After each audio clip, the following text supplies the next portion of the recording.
Alors, sans attendre, je passe d'abord la parole à Richard Haddad, vice-président de Chrétienté Solidarité. Richard Haddad, d'une famille rescapée de tant de génocides, et notamment du génocide arménien.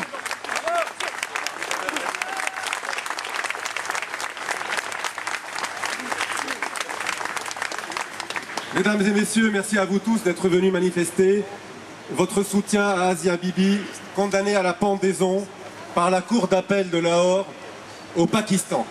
Par la Cour d'appel de Lahore au Pakistan. Et oui, et non par des terroristes soi-disant illuminés de l'État islamique ou je ne sais quelle autre organisation.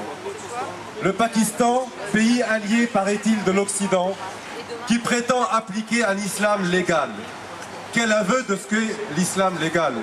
Condamner à mort une mère de famille qui aurait dit à ceux qui la discriminaient « Mahomet ne vaut pas grand-chose comparé à Jésus ».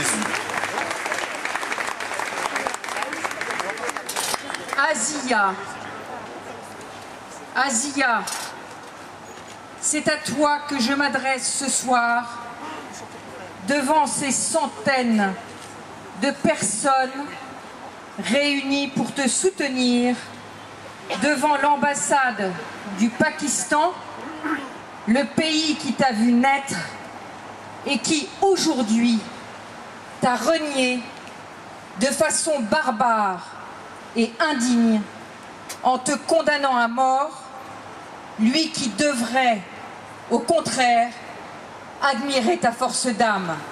Pendant que la tête haute, tu écoutais la sentence de la bouche de tes bourreaux, ils distribuaient des sucreries aux enfants, comme si t'avoir condamné à mort ne leur suffisait pas, comme s'ils avaient besoin de mettre du sucre dans la bouche pour y enlever le poison de leurs mots. Je veux dire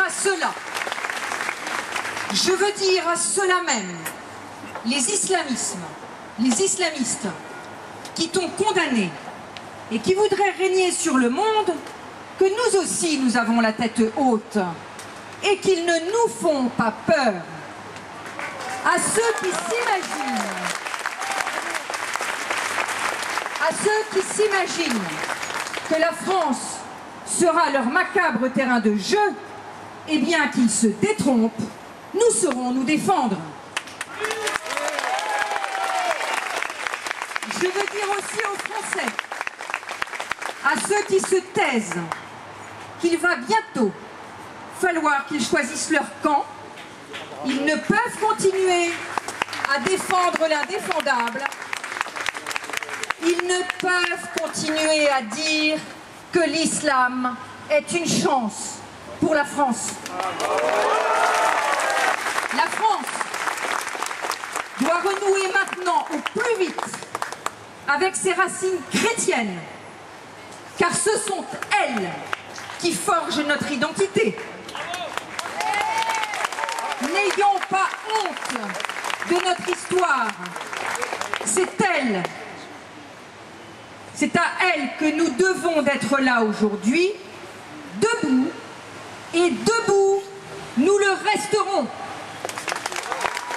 L'État pakistanais, qui est celui d'un grand peuple, ne se déshonore pas en appliquant une abominable sanction qui marquerait d'un sceau d'infamie ce peuple qui ne le mérite pas.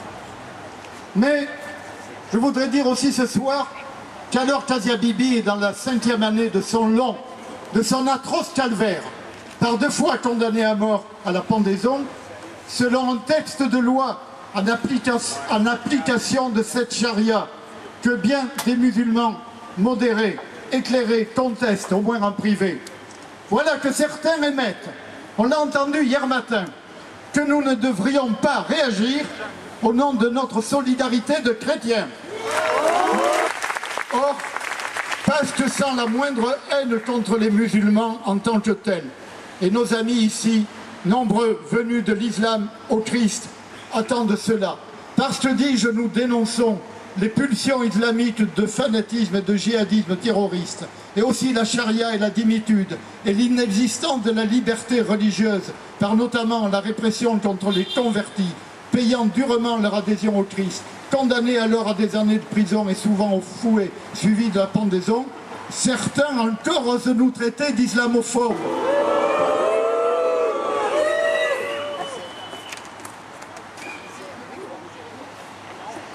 Nous demandons en conséquence au gouvernement pakistanais qu'Asia Bibi soit immédiatement libérée après ces 5 années de souffrance.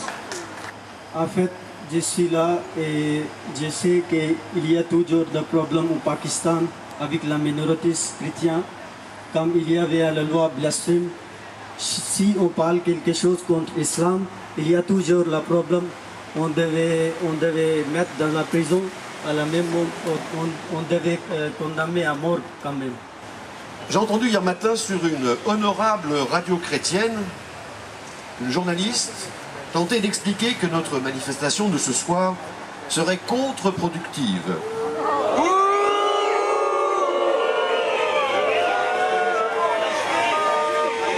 Et qu'il serait plus habile de laisser Barack Obama,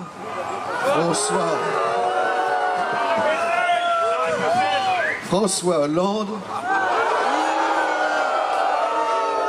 ou Angelina Jolie demander humblement la grâce d'Asia Bibi au président de la République islamique du Pakistan.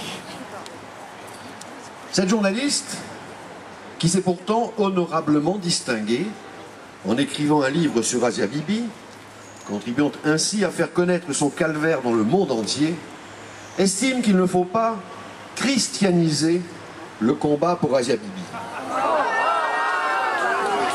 Puisque selon elle, citation, ce n'est pas parce qu'elle est chrétienne qu'elle a été condamnée à mort. Fin de citation.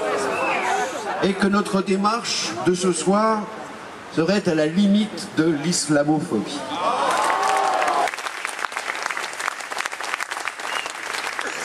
Alors non, nous n'avons décidément pas honte de christianiser notre protestation de ce soir en priant pour Asia Bibi, comme prie aussi pour elle, et en même temps que nous, les chrétiens rassemblés à Madrid. Nous n'avons pas honte de combattre pour la dignité de la personne humaine, de toute personne humaine, que le Christ nous a enseigné, une dignité qui est bafouée par des lois comme celles que nous dénonçons ce soir et que nous voulons voir disparaître à tout jamais de la société des hommes.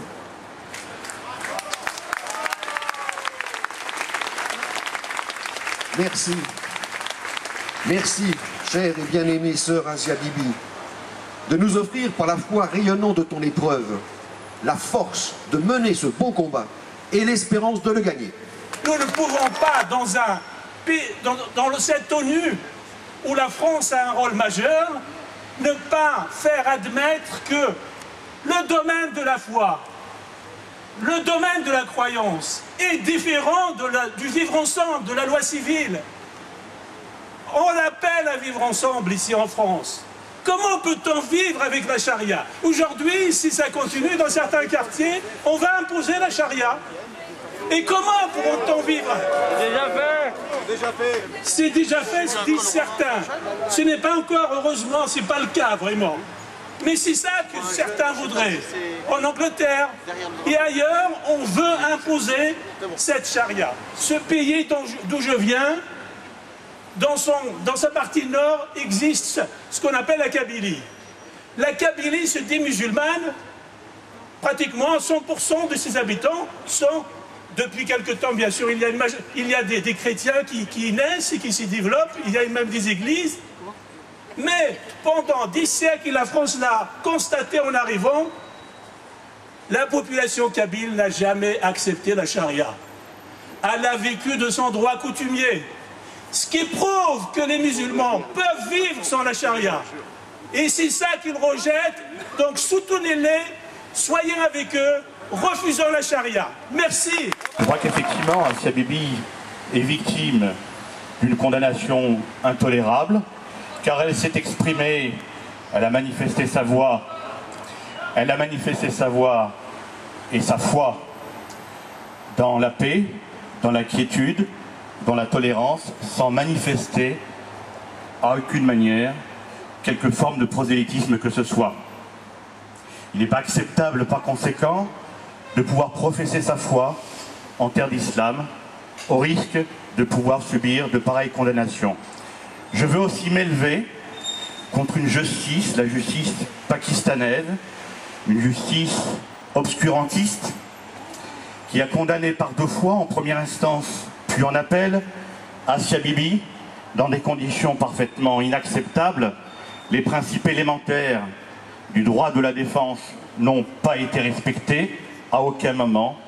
Elle a été battue, elle a été incarcérée, elle demeure toujours en détention dans des conditions éminemment pénibles pour elle et pour ses proches.